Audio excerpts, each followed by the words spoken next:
this is a party functioning the way that they're supposed to, which, give them credit. A week ago, I don't think any of us would have thought that the Democratic Party was dysfunctional, right? That its ability to sort of line up and then move this and make this happen so seamlessly is not something that I think many of us expect. And it's certainly not something that I expect. I thought that the transition would happen, but I thought it would be longer, more awkward, and much bloodier than this.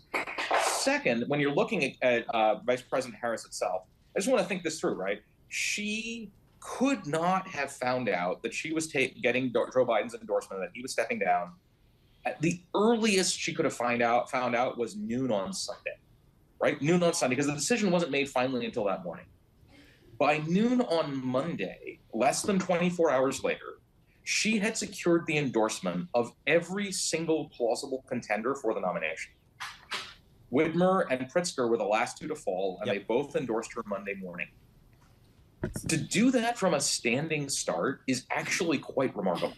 Right. It is not something I think many people would have expected. Right. It's certainly not something I would have expected. Gautam, how about former President Obama? Are you surprised that we have not necessarily heard from him yet? And when do you expect to hear from him? No, he put out a statement saying, look, I have always made a policy of not making these endorsements. He didn't do it in 20 with Biden. What I would say is it's clear that party insiders know exactly who he favors, right? He doesn't have to make a public statement for everyone in the party leadership to know who he thinks should be the next nominee. Right.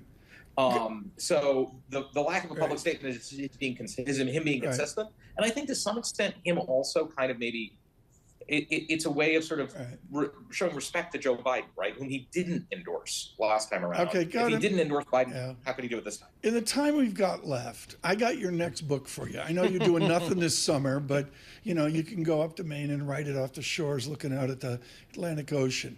Your next book is called Picking Vice Presidents. You've got to be kidding me. How does Vice President Harris go about, let's just say for the conversation, the derby of an astronaut from Arizona, a guy from North Carolina that's new on the block, plus they need him for a Senate run in North Carolina, and a Jewish governor in Pennsylvania? How do you prosecute that given your expertise?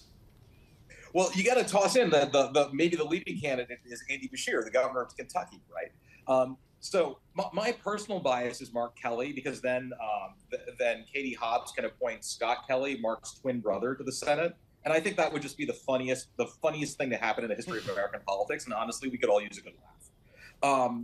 But more seriously, the Democratic Party has the problem of its principal virtue, which is it's got a really deep bench right now.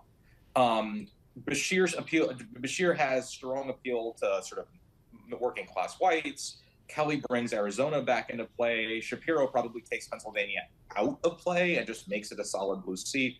These are all ones. I suspect it won't be Cooper, who obviously has been fantastic in North Carolina, just because the Democrats are going to double down on we are the young face of change that Kamala Harris gives them, and Cooper is in his late 60s.